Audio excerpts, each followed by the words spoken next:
last days of a crumbling Rome, when omens fell like rain upon the Tiber. They brought from the outer provinces a man they called the Shaman of the East Wind.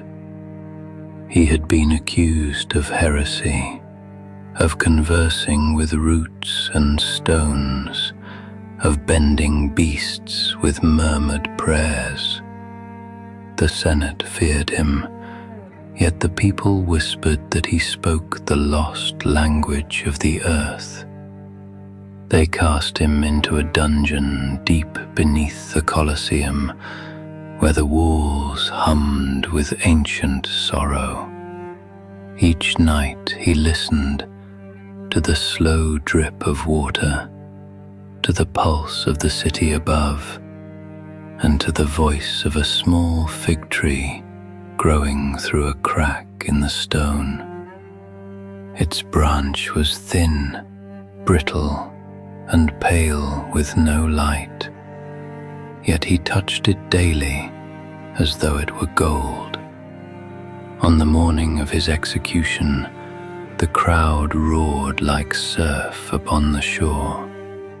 Trumpets blared.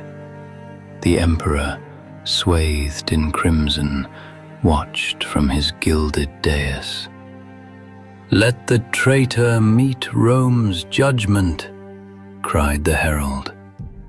The gates clanged open.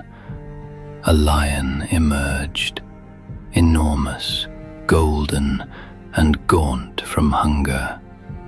Its mane shimmered like the sun upon bronze. As it stalked forward, the shaman raised the brittle fig branch. The crowd laughed. But then the lion stopped. It sniffed the air, tilted its head, and lowered itself before the shaman, like a disciple before a prophet. A silence rippled through the stadium.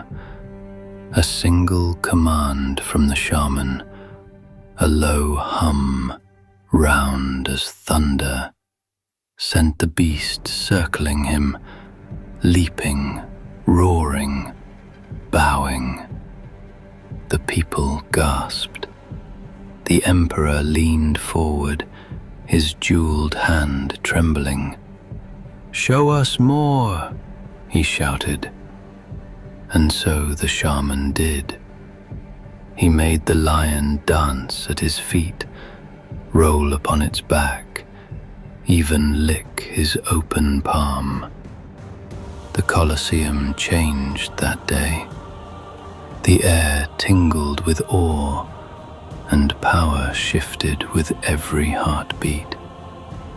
Then, voice steady as iron, the shaman turned toward the dais and whispered 5 words the wind itself repeated. "Kneel, O King of Smoke."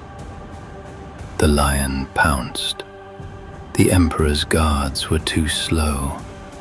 The beast's jaws closed before the cry could leave the ruler's throat. When the dust settled, the shaman stood where the emperor had sat. The brittle fig branch glowed faintly in his hand, as though alive.